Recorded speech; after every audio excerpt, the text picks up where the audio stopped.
olan bir kazadan ibaretti. Yani burada bir esnaf olarak defalardır burada şahit olduk. 5 tane insanın ölümüne. Gerçekten kolay değil. Yani doğal olarak da çocuklar haklı yani. Yani bir önlem alınması lazım. Yapacak başka bir şey yok. Önlem alınmadığı müddetçe bu kazalar devam ediyor. Başka şey yok.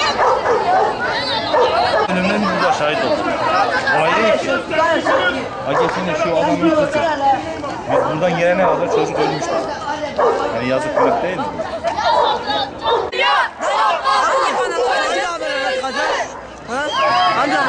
Bir dakika dur çekiyoruz. Söyleyeceğim sana. Abi biz de çek ya.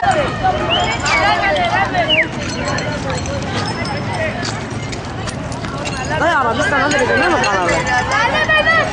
Bizi çekeceksen sesini çıkarma. Çık lan.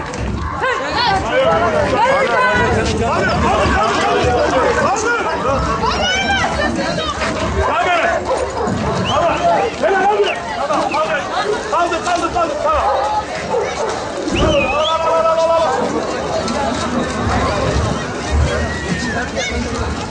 Dönüş olmasın. Normalde ya. 3 çocuğu yaralar.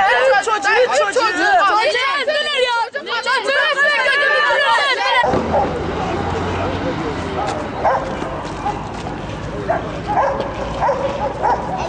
Abi sana anlatayım mı çocuk yanında?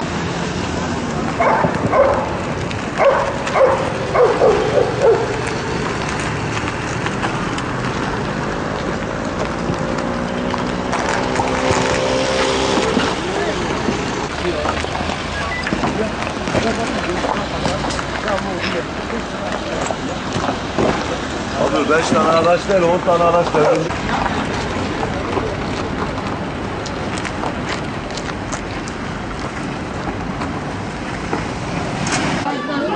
Bu olayların olmamasını yürekten temenni ediyordum. Ama takdir ilahi artık. Bunun önüne geçemezsiniz. Ve arkadaşımızı da artık geri getiremeyiz. Yapacağımız işler bizim belli. Bakın ne güzeldi sabahki durumumuz. Babamızın yanına gittik. Ona taziyelerimizi sunduk. Sonra dağılmamızı söyledik.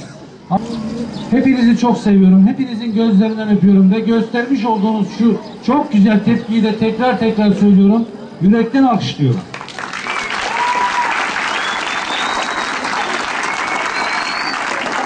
Araba öyle hızlı geliyordu ki kaldırımın üstüne çıktı 3 çocuğu da yaraladı. İkisini kaldırdı. Öyle ikisini yola attı, birisinin kafasına ezdi, kızın kafası patladı. Diğeri yaralıydı. Kızdan öyle kan geliyordu yani çok pis kan geliyordu. 2 gündür uyuyamıyorum. Hep gözümün önüne geliyor. Hep gözümün önüne. O ki birisine yine öyle çarptı aynı o da gözümün önüne geliyor. 2 gündür uyuyamıyorum. Hep bunu hayal ediyorum. Hadi o kadar bir bulundu. Yeni de geleceğim.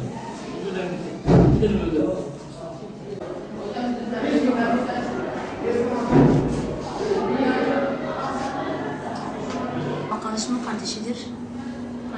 İyi bir insan hocam. Tanıyorum da. Derslerine başarılı hocam. Hocam annesi babası çok düşkün bir insandır.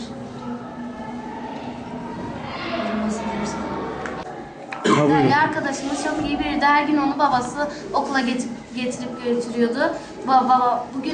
O gün arkadaşlarıyla gelmek istedi. O gün de başına böyle bir olay geldi. Çok üzüldük. Sürücünün hatasıydı öğrencilere göre. Bunun için zaten öğrenciler eylem yaptılar. Kız çok iyi biriydi. Mesela derslerinde çok başarılıydı. Ailesine çok düşkün biriydi.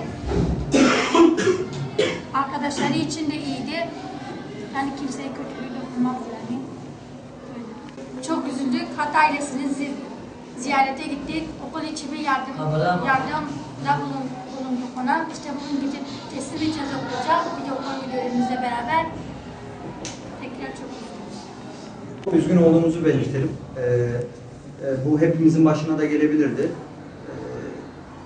Öncelikle hem abisiyle birlikte okula düzenli şekilde gidip gelen, kendi halinde terbiyeli bir öğrencimizdi. Acımız büyük, onu özleyeceğiz. Her zaman yanımızda ve kalbimizde olacak.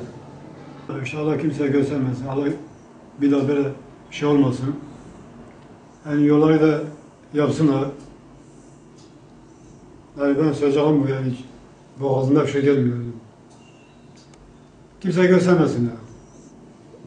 Biraz yapmasını istiyoruz, temiz olmasını istiyoruz. Ki gitti hiç olmasa başkası gitmesin. Ha benim diyeceğim bunlar başka yok. Evet.